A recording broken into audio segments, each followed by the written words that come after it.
very long 2 days. This Restoring Hope Training Summit has been extra special for Raymond and I. We attended the first annual one 6 years ago. I was like, yeah, sure, let's go do it and see. And it was only 250 people, and it was not in this nice hotel. So, way to go, DJ, for bringing us to the Rosen Center at this beautiful place. And it's definitely come a long way, but we're excited to be here at this last slot of the day. So thank you so much. I'm Shelia Dixon. I am a licensed clinical social worker and the regional director of our Southwest region with Lutheran Services of Florida. And Raymond is a regional director of our Southwest region. So he covers Miami, Broward, Palm Beach. I think that's all the areas. And I cover Circuit 20. And we're going to share with you the power of people. And it's a presentation with a mix of lived experience and some factual statistics. But we really just want to highlight how impacting it can be to use your power to help young folks, the ones that we serve, the ones you may know in your community. Okay. So, the power of people, how a connection can change your perspective in your life. So yesterday, Secretary Walsh mentioned in the opening session about going through struggles starting as a kid and then later seeing ourselves in the families that we serve. And when he said that, I was like, oh yeah, like I felt like I was one of our kids that could be in our programs or in our community counseling. And you know, it's kind of what I've always done, showing up at work, in my personal life, out in the world, doing for others as I wish was done for me. And you know, that probably involved with doing a little bit too much for others and not enough for me, but work in progress. That's what healing is all about, and taking care of yourself. But what he also said was get uncomfortable. And well, I am extremely uncomfortable right now, but I'm going to push through, because if we don't get uncomfortable, then we won't grow. So I appreciate y'all pushing through with me. You're giving me a lot of energy to keep going forward with this presentation. But we're so passionate about the message of the power of people, and it's been an aligned time to share this experience with you all, because we want you to be empowered to kind of channel your inner superpower with some of the things you might have been through that would be helpful with helping young people. Just a little bit, I started my social work career after graduating from FSU Go Noles, and moved back to my hometown of Cape Coral, Florida, and started working at our Oasis Youth Shelter. Do you all know what SINS is? Child in Need of Service, Family Need of Service. I'm sitting some heads not. That's a great sign. It is a DJJ prevention program, and funded by the Florida Network of Youth and Family Services, contracted through them. So, never heard of SINS, never heard of Oasis. And when I got my first job there, I was like, man, my brother could have really been in Oasis with his behavioral issues. Single parent household, she had no clue what she was doing with that, and we could have definitely used SINS. And I looked really good on paper. I went to school, I got good grades, I was a friend-ified child, I was taking care of all the things, but inside, now that I know, I was not doing well, and I really could have used that community counseling support. It was free, just someone to show that they cared, that they believed in me, and that I mattered. So, so here I am working in this program for the last 12 years, basically my whole career.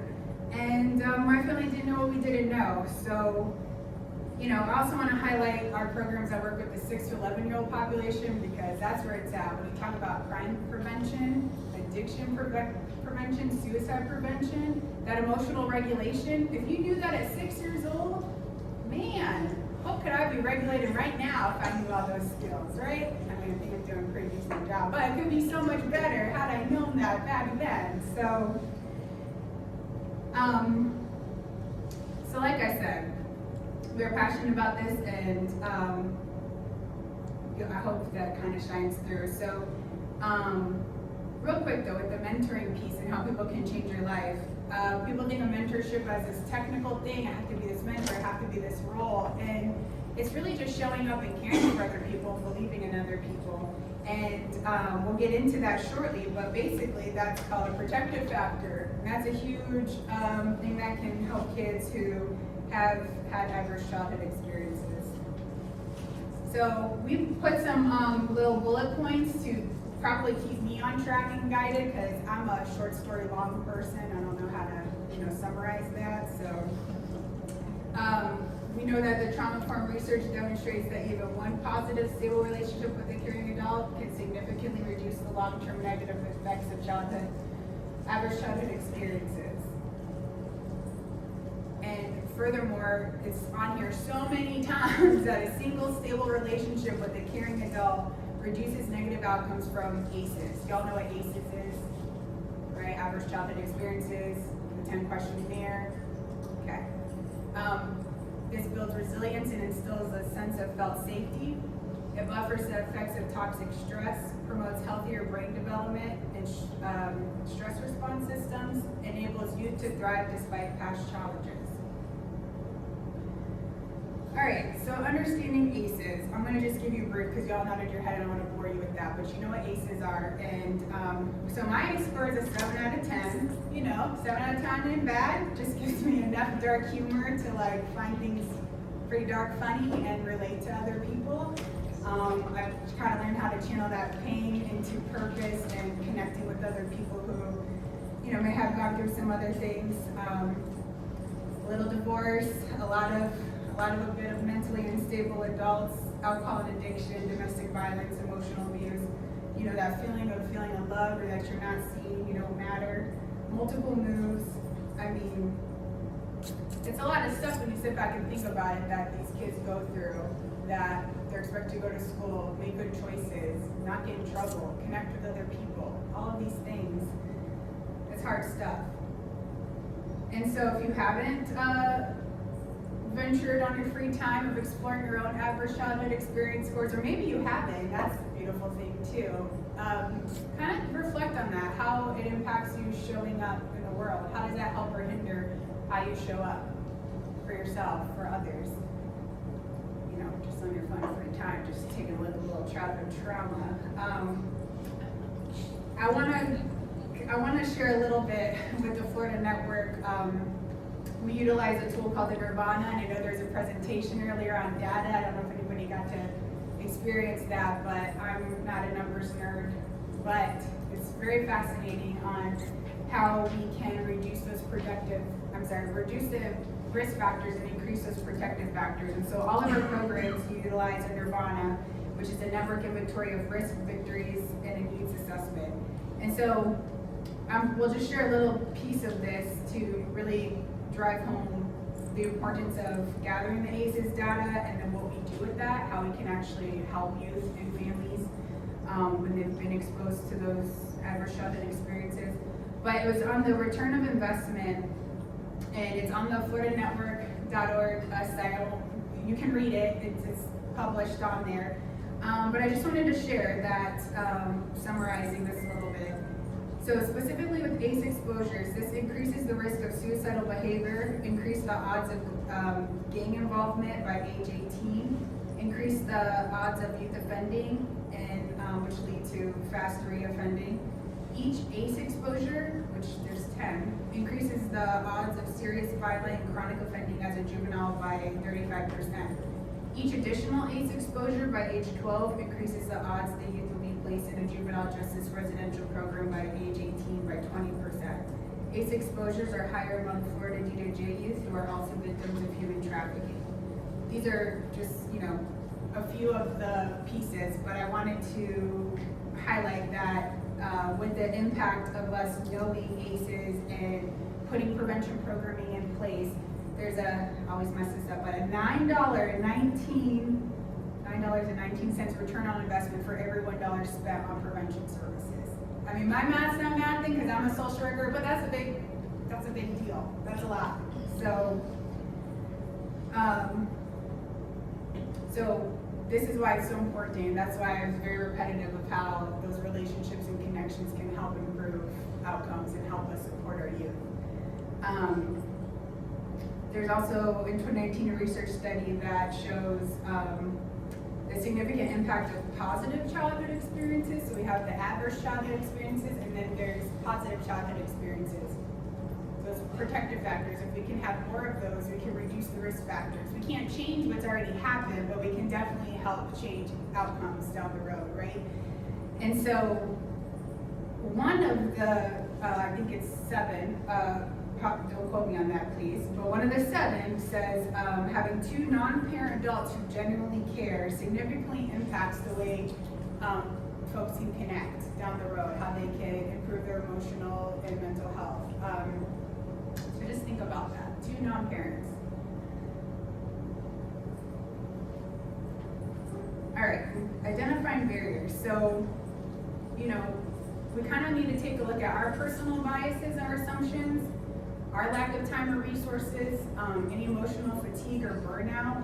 What are our organizational constraints? Sometimes we're in agencies or places or spaces where it makes it really hard to have the time, or it makes it really hard to connect. It's like, oh, I'm a clinician, I can't really be a mentor, or I'm a youth care staff and I don't really know, like, is it blurring lines and that kind of thing. And so I want you all to remember, going back to what I said at the beginning about, it doesn't have to be this technical title, it's how you show up, how you care, how you make someone feel, and how you believe in them.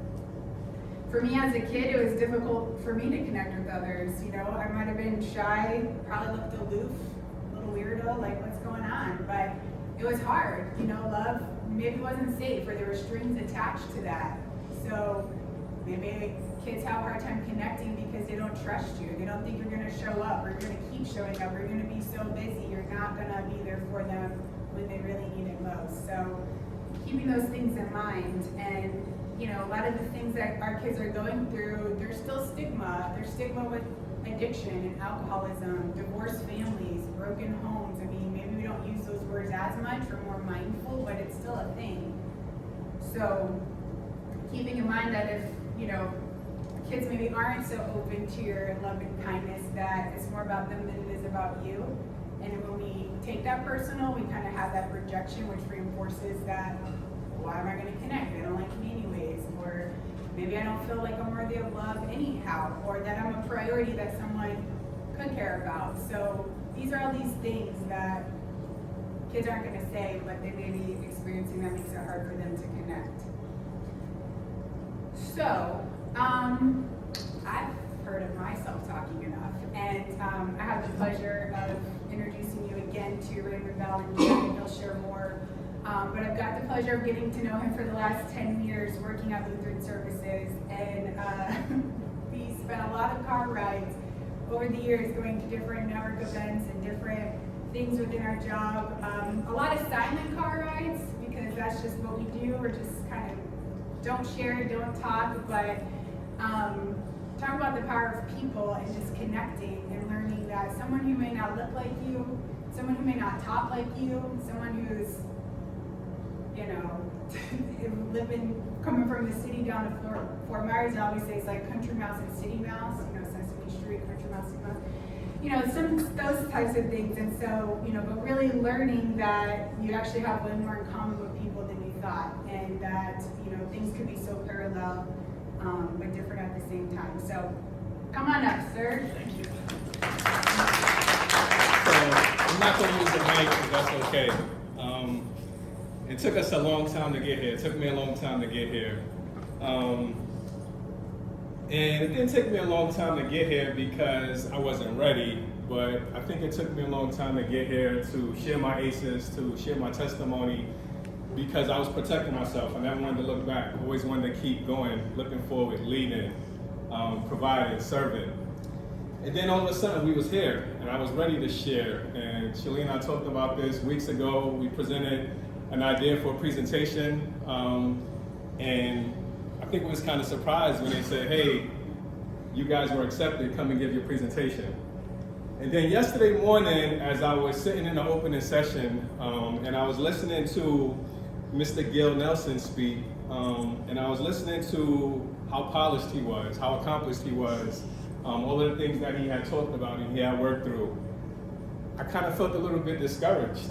I was wondering, did I belong here? Was my testimony, was my ACEs worthy of sharing on this type of platform? And then I had another moment where I heard some things, I heard some people from the places I come from, the places I live, and I said, of course, my testimony is worthy of this platform because it's not about me. It's about, the friends that I have that are in prison, family members that are in prison, the friends I lost in the streets of Brooklyn, New York. It's about them. And it's about everybody in this room because you all have the power of people. And, in that, I just felt like, this is something that I need to do. And it's about the impact that the power of people have had on my life. And it's been a lifetime full of full circle moments. Think about this for a moment. I wasn't the strongest kid. That's not why I'm here. I'm here because people decided to show up for me. People decided that I mattered. People just like you. My name is Raymond Ballinger, and I'm honored to be here at the Restoring Hope Summit. And I'm honored to be able to share my aces and to share my professional story, but more so my personal story. Where did my story begin? My story begins in Brownsville, Brooklyn, 371 Blake Avenue, apartment 2A, 11212. This is a neighborhood of low income, high violence, drug addiction, and survival mode every day. But even in that survival, there's beauty, there's people, there's power in people. And even in an environment like that, people become addicted. Both of my parents became addicted to drugs in that environment. And before I knew it, I was living in a life of chaos. At 9 years old, I lost my dad to drugs. And so during my early years, I needed people to show up for me. And that's truly where my story begins. My godmother, beautiful woman there on the top, Gloria Camp, God rest her soul. She was the first person to ever really show up for me. She was the first person to show me what the power of people really meant. And that's her daughter, Angela Camp. And these days, Angela is really her mom in a lot of ways. She fed me, my godmother did, she clothed me. But more than anything, she gave me faith in God. She believed in me. And she was the first example of someone in my life that showed up when they didn't have to. When my mom struggled, she just stepped up because she saw that there was a need to step up. Nobody asked her. She was just acting. She was just delivering. She was really being the power of people and the power that we all have just as everyday people. Eventually things got a little bit too rough, and my siblings and I were removed from my mother, living in chaos, not going to school, things like that. We were taken into foster care.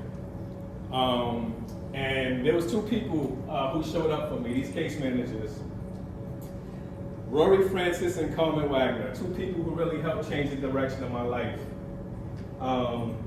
They were not just case managers, they were advocates.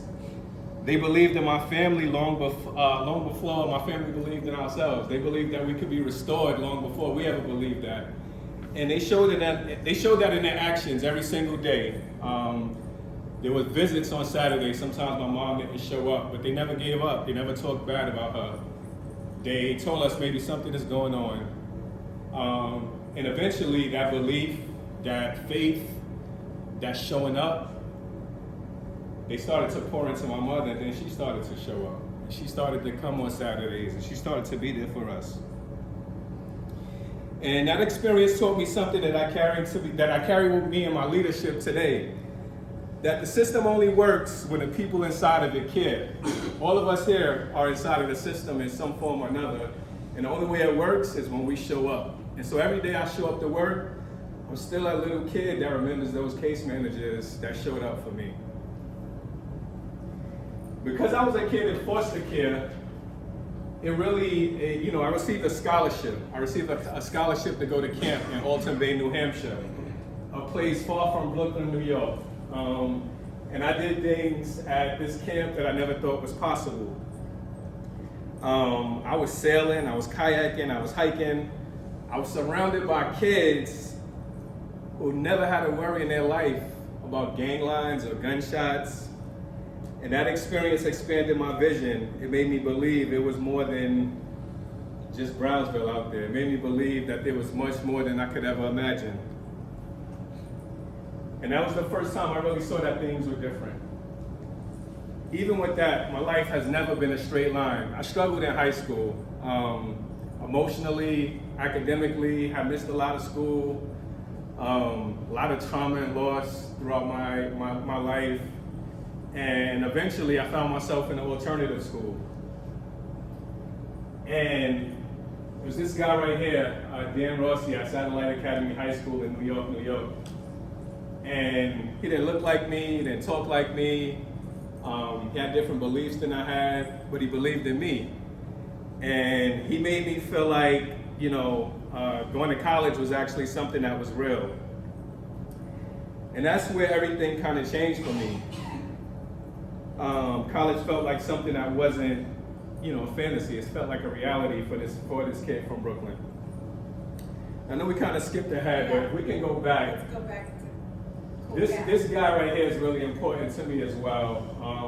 He's a guy from my neighborhood, good basketball player, wasn't a mentor in the sense of from a program or an organization, but he was somebody that cared. Cool Cal is what we called him. He taught me basketball, but more importantly, he taught me life.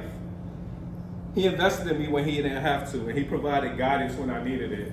Didn't have a dad, didn't really have a big brother, and he became that for me. He was another example of the power of people.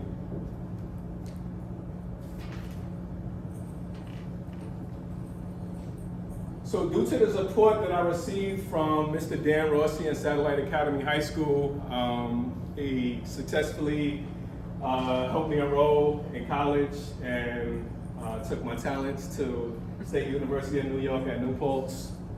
But the night before I was supposed to go to school, I found a gun in my face. And I was at a block party, celebrating with some friends, ready to go to college the next day.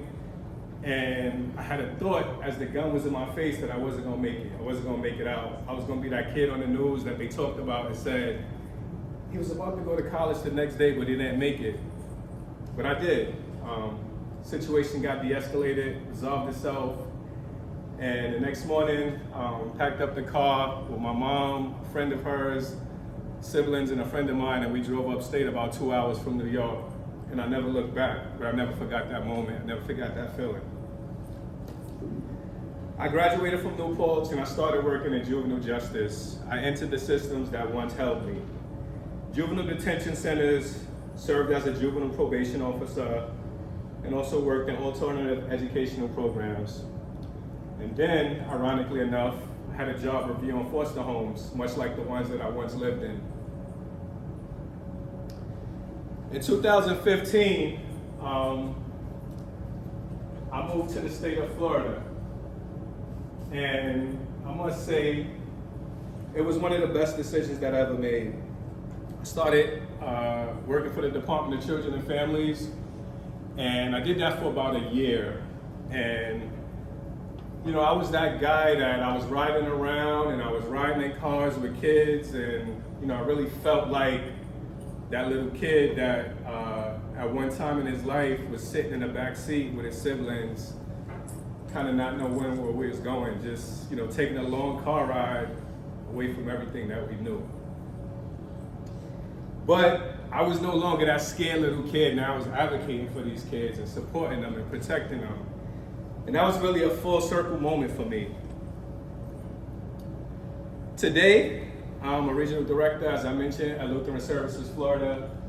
I provide support to our programs in the Southeast region, cover our programs in Broward County, sends funds, Miami-Dade County sends funds, and in West Palm Beach, where we have currently 8 group homes serving young people in the child welfare system, who in most cases have exhausted every other placement option possible, and we don't give up on them. Despite whatever challenges that they have, we don't give up on them. We fight for them every day. When I look back at my life, like I said, it's not a straight line. I don't see a straight line. What I see is people that look just like you all, people that look like Shelia, people that look like Mr. Everett, Miss Samantha, people that I know that work in some of these programs that we're talking about. I see my godmother, who fed me, who clothed me, well, who gave me faith. right? I see case managers who refuse to give up on my family. I see a teacher who saw the potential in me when I was barely surviving. Strangers who opened doors that I barely knew existed. Just the power of people is what I see more so than anything. I see full circle moments. I see a former foster child now reviewing foster homes. A kid once removed from his mother, now protecting other children. I see a boy from the projects of Brooklyn, New York, now running group homes and shelters. None of this happened by accident, and none of this happened alone. Every step forward in my life was because someone chose to show up, someone chose to care, someone chose to advocate, and someone chose to believe. And that's what this is about. That's why this matters. Because somewhere right now, there's a young person in one of our programs, in one of our facilities, who doesn't need a perfect system. They need a person, just one person. They need one of us. They need a person. The system will never be perfect. Someone who will stand in the gap, someone who will say, I see you. Someone who will help them survive long enough to become something more. The power of people changed my life. And when you leave this summit, I want you to remember this. You may never see a full circle moment. As we know, you may never hear a thank you. But one day, because of you, someone will be standing just like me, right where I am. And that begins with a decision that you make to show up. That is how hope is restored. That is the power of people. My name is Raymond Ballinger. I'm from Brooklyn, New York. Thank you.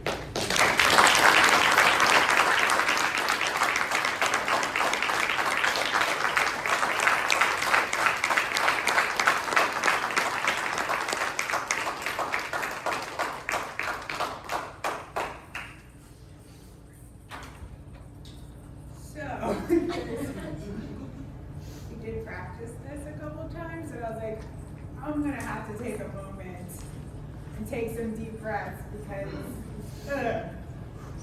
thank you.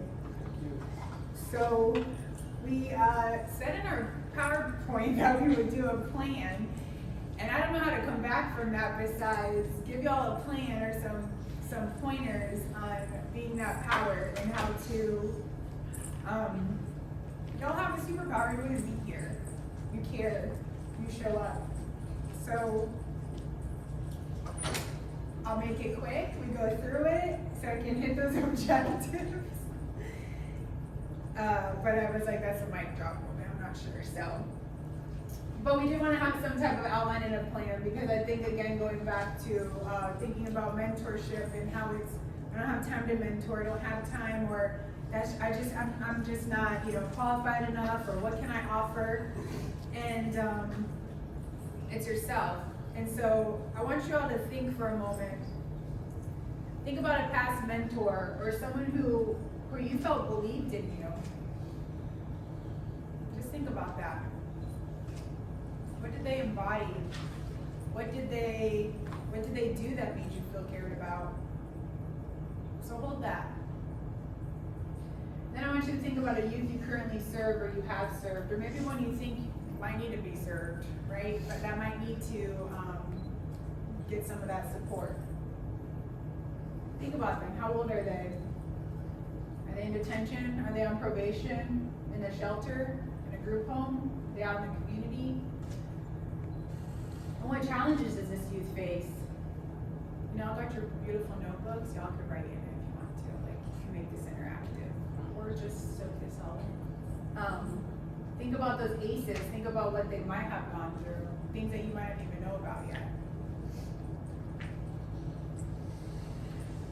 Now I want to identify your power. And that means life. Which role do you play most often or would you like to play? A protector? Do you want to create that emotional safety, that stability? Be an advocate, be their voice, open up doors for them, treat them fairly. Do you want to be a mentor with the guidance and the encouragement? Or a connector, maybe you're just giving them those resources and those opportunities. Maybe you know somebody who could be an even better mentor, someone that might, really get to know them on a different level based on their experiences.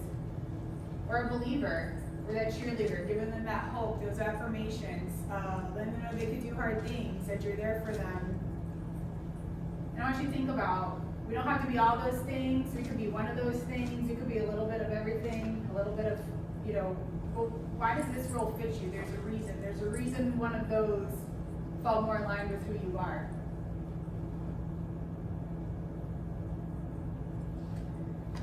And then the power of people, action, commitment. So after you leave here today, I want you to think about, in the next 30 days,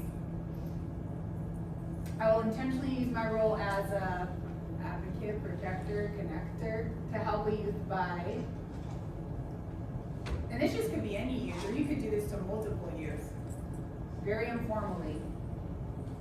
You can spend intentional time, like a check-in. If they're not kids you directly work with, maybe it's sending them a quote, something motivational. Maybe it's a funny meme. I love getting funny memes. Those are very inspirational. Helping them explore college or careers. Advocating in court or a team meeting. Connecting them to another mentor, like I mentioned before. Or speaking hope when others give up. You hear those people who say, oh, we tried all these things, it's just not gonna work. They don't like anybody, they're not gonna connect. And what might get in the way of this action? Is it time? Your caseload? Burnout? We're just so tired because we talked about those imperfect systems. They're exhausting. We have our own stuff we're going through. Life just keeps lifing. It gets in the way. System barriers. Your own confidence. Your own, can I do this? Do I have things to offer? Yeah, you do. Because you're a human. You have power. You're a person. And how will you work through this? How will you work through what might get in your way? Maybe it's more self-care. Maybe it's taking some time off. Maybe it's connecting with someone else. And accountability and growth. Who can help you be accountable? Is it a supervisor, a coworker, someone on your team, your own mentor, or just yourself? Now I want you to think about, how confident are you that you can follow through on this Power of People action plan? And if you're not confident, that's totally fine. You just showed up, and your willingness to even consider, how might I help a kid? How might I show up that I care? And I keep saying kids and youth, but that's who we're working with. But what about those young people that we work with? Or even not young people, maybe it's just people in general that we work with, that we encounter, that just might need someone to show that you care, that you believe in them.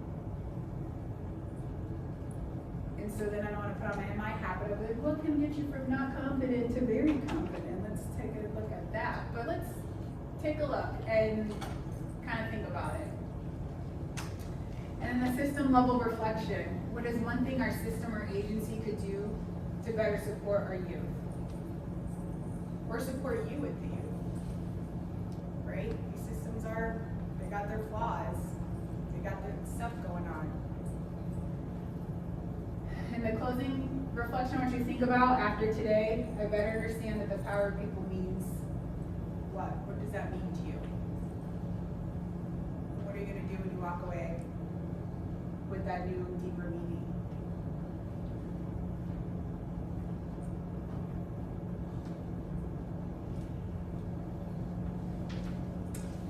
And that's all, folks. That was grateful.